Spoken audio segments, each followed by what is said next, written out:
Y Y study academy में आपका स्वागत है। आपके लिए लेकर आए हैं हम एमपीएसआई एग्ज़ाम 2026 का एमपीएसआई एग्ज़ाम एनालिसिस 21 जनवरी 2026 का। तो आइए स्टार्ट करते हैं आज की क्लास को। और आज आपका पहला क्वेश्चन पूछा गया था, होयसल वंश की राजधानी क्या थी। तो यहाँ पर आपका आंसर हो जाएगा होयसल वंश की राजधानी द्वार समुद्र थी। अगला क्वेश्चन आपका संविधान से पूछा गया था, प्रधानमंत्री और मंत्रिपरिषद से संबंधित कौन सा अनुच्छेद है। तो यहाँ पर आपका आंसर हो जाएगा प्रधानमंत्री और मंत्री से संबंधित अनुच्छेद आपका 74 और 75 है। अगला क्वेश्चन आपसे पूछा गया था इतिहास से संबंधित, चौथी बौद्ध संहिता की अध्यक्षता किसने की थी। यहाँ पर आपका आंसर हो जाएगा चौथी बौद्ध संहिता की अध्यक्षता वसुमित्र के द्वारा की गई थी। और चौथी बौद्ध संहिता कुंडलवन कश्मीर में हुई थी।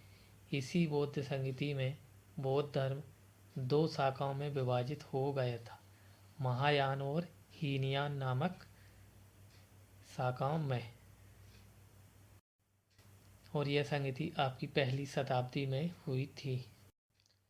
अगला क्वेश्चन पूछा गया था, भारतीय नागरिकता को किस प्रकार समाप्त किया जा सकता है।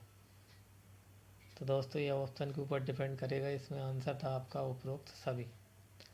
अगला क्वेश्चन पूछा गया था, भारत की मुख्य भूमि और द्वीपों सहित तटरेखा की कुल लंबाई कितनी है।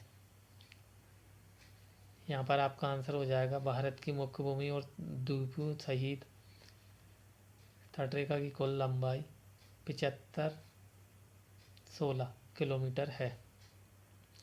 अगला क्वेश्चन आपका करंट अफेयर से संबंधित है, सुल्तान अजलान शाह कप 2024 में भारत ने कौन सा पदक जीता था। यहाँ पर आपका आंसर हो जाएगा सुल्तान अजलान शाह कप 2024 में भारत ने आपका कांस्य पदक प्राप्त किया था। अगला क्वेश्चन करंट अफेयर से था, खेलो इंडिया यूनिवर्सिटी गेम 2025 में कौन सा विश्वविद्यालय शीर्ष पर रहा। तो यहाँ पर आपका आंसर हो जाएगा खेलो इंडिया यूनिवर्सिटी गेम 2025 में लवली प्रोफेशनल यूनिवर्सिटी शीर्ष पर रहा था। अगला क्वेश्चन भारत के भूगोल से संबंधित था, इडुक्की बांध किस राज्य में स्थित है। तो यहाँ पर आपका आंसर हो जाएगा इडुक्की बांध आपका पेरियार नदी केरल राज्य में स्थित है। अगला क्वेश्चन है, भारत में मैग्नीज का सर्वाधिक उत्पादन और भंडार किस राज्य में है। यहाँ पर आपका आंसर हो जाएगा भारत में मैग्नीज का सर्वाधिक उत्पादन और भंडार उड़ीसा राज्य में है। अगला क्वेश्चन है आपका, हर्षचरित के लेखक बाणभट्ट किस राजा के दरबार में थे। यहाँ पर आपका आंसर हो जाएगा हर्षचरित के लेखक बाणभट्ट हर्षवर्धन के दरबार में दरबारी कवि थे। अगला क्वेश्चन है, भारतीय संविधान के किस अनुच्छेद में निर्वाचन आयोग का उल्लेख है। यहाँ पर आपका आंसर हो जाएगा अनुच्छेद 324 में निर्वाचन आयोग के बारे में बताया गया है। अगला क्वेश्चन आपका संविधान से था, संभावित सूची पर कानून बनाने का अधिकार किसको है। तो यहाँ पर आपका आंसर हो जाएगा संभावित सूची पर कानून बनाने का अधिकार केंद्र और राज्य सरकार दोनों का है, लेकिन अगर एक ही विषय है तो उस पर कानून आपका किसका मान्य होगा, केंद्र सरकार का। और संभावित सूची का प्रावधान हमारे संविधान में कहाँ से लिया गया है, तो आपका आंसर हो जाएगा ऑस्ट्रेलिया के संविधान से। अगला क्वेश्चन आपका हिस्ट्री से पूछा गया था कि गुप्त काल को भारतीय इतिहास का स्वर्ण युग क्यों कहा जाता है। यहाँ पर आपका आंसर हो जाएगा गुप्त काल को भारतीय इतिहास का स्वर्ण युग कला साहित्य और विज्ञान में अभूतपूर्व प्रगति के कारण स्वर्णकाल कहा जाता है। अगला क्वेश्चन है, चौथी बौद्ध संगति का आयोजन किस राजा के शासनकाल में हुआ था? आपका आंसर हो जाएगा कनिष्क के शासनकाल में चौथी बौद्ध संगति का आयोजन किया गया था।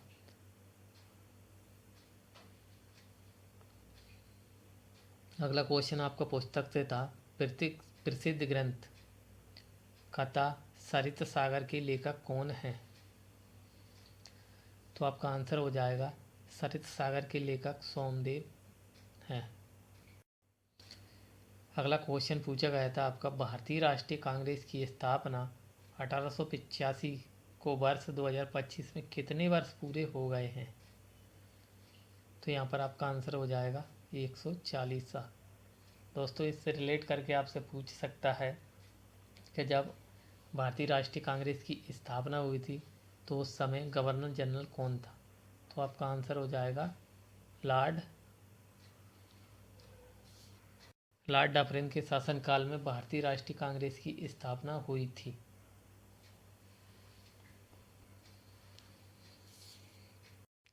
अगला क्वेश्चन आपका संविधान से संबंधित पूछा गया है कि राष्ट्रपति को सहायता और सलाह देने के लिए मंत्रिपरिषद का प्रावधान किस अनुच्छेद में है? तो आपका आंसर हो जाएगा अनुच्छेद 74 में मंत्रिपरिषद के बारे में बताया गया है।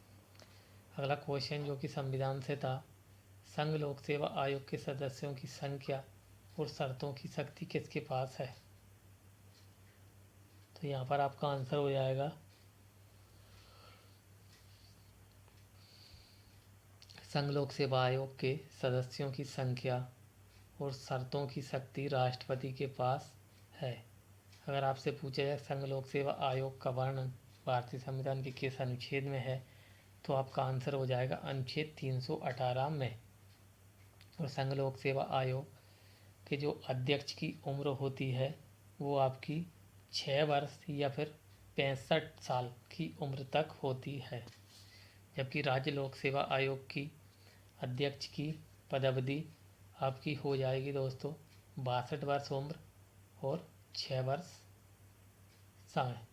जो भी पहले हो जाए तो उसको उसी के हिसाब से त्यागपत्र या फिर पद पर बना रहता है। अगला क्वेश्चन, भारत का पहला समाचार पत्र बंगाल गजट में कितने पेज थे? यहाँ पर आपका आंसर हो जाएगा भारत का पहला समाचार पत्र बंगाल गजट में टोटल आपके 4 पेज थे और यह किसके द्वारा प्रकाशित किया गया था? तो जेम्स आइंस्टीन हिक्की के द्वारा प्रकाशित किया गया था। अगला क्वेश्चन है नदियों से, गोदावरी नदी का उद्गम स्थल कहाँ है? आपका आंसर हो जाएगा गोदावरी नदी का उद्गम स्थल त्र्यंबकेश्वर पहाड़ी से होता है। गोदावरी नदी को दक्षिण की गंगा या फिर वृद्ध गंगा के नाम से भी जाना जाता है। अगला क्वेश्चन आपका पुरस्कार से था कि साहित्य का नोबेल पुरस्कार प्रदान करने वाली संस्था कौन सी है? तो आपका आंसर हो जाएगा साहित्य का नोबेल पुरस्कार स्वीडिश अकादमी द्वारा दिया जाता है। अगर आपसे पूछी जाए कि नोबेल पुरस्कार की शुरुआत कब की गई थी, तो आपका आंसर हो जाएगा 1901 ईस्वी में अल्फ्रेड नोबेल के द्वारा की गई थी। अल्फ्रेड नोबेल के द्वारा डायनामाइट की खोज की गई थी सन 1869 ईस्वी में। अगला क्वेश्चन करंट अफेयर से था कि दिसंबर 2025 में आयोजित राष्ट्रीय दिव्यांग सम्मेलन की थीम और स्थान क्या था? तो यहाँ पर आपकी थीम हो जाएगी विकसित भारत में समावेशन का संकल्प और यह कहाँ पर आयोजित किया गया था? तो आपका आंसर हो जाएगा भोपाल में। अगला क्वेश्चन आपका साइंस से है कि महिलाओं और बच्चों की आवाज़ पुरुषों की तुलना में अधिक मधुर क्यों होती है? तो यहाँ पर आपका आंसर हो जाएगा उच्च तारत्व के कारण महिलाओं और बच्चों की आवाज़ पुरुषों की तुलना में अधिक मधुर होती है। अगला क्वेश्चन, स्वामी दयानंद सरस्वती द्वारा रचित पुस्तक सत्यार्थ प्रकाश किस भाषा में लिखी गई थी? तो यहाँ पर आपका आंसर हो जाएगा स्वामी दयानंद सरस्वती के द्वारा सत्यार्थ प्रकाश पुस्तक की रचना हिंदी भाषा में की गई थी। स्वामी दयानंद सरस्वती के द्वारा ही आपकी आर्य समाज की स्थापना सन 1875 ईस्वी में बम्बई में की गई थी। वेदों की ओर लौटो नारा भी किसने दिया था? तो आपका आंसर हो जाएगा दयानंद सरस्वती के द्वारा ही दिया गया था। अगला क्वेश्चन है, ऑल इंडिया लिमिटेड की स्थापना कब हुई? यहाँ पर आपका आंसर हो जाएगा ऑल इंडिया लिमिटेड की स्थापना सन 1959 ईस्वी में की गई थी। अगला क्वेश्चन आपका साइंस से पूछा गया था, किस लेंस में वस्तु का प्रतिबिंब वास्तविक और वस्तु से बड़ा बन सकता है? तो यहाँ पर आपका आंसर हो जाएगा उत्तल लेंस। उत्तल लेंस से अगर आपसे पूछा जाए कि दूरदृष्टि दोष को दूर करने के लिए उत्तल लेंस का प्रयोग किया जाता है, जबकि निकट दृष्टि दोष को दूर करने के लिए अवतल लेंस का प्रयोग किया जाता है। अगला क्वेश्चन आपका साइंस से था कि महिलाओं में मासिक धर्म को बनाए रखने के लिए कौन सा हार्मोन जिम्मेदार होता है? तो आपका आंसर हो जाएगा दोस्तों प्रोजेस्टेरोन। प्रोजेस्टेरोन नामक हार्मोन जिम्मेदार होता है। अगला क्वेश्चन, नायलॉन किस प्रकार का बहुलक का उदाहरण है और यह किससे बनता है? तो यहाँ पर आपका आंसर हो जाएगा नायलॉन जो है आपका पोलियामाइड नामक बहुलक से बनता है। अगला क्वेश्चन, देवनागरी लिपि का अन्य प्रचलित नाम क्या है? तो यहाँ पर आपका आंसर हो जाएगा देवनागरी लिपि का अन्य प्रचलित नाम लोकनागरी या फिर देवनागरी होता है। अगला क्वेश्चन, हिंदी से संबंधित चौपाई और छंद के प्रत्येक चरण में कुल कितनी मात्राएं होती हैं?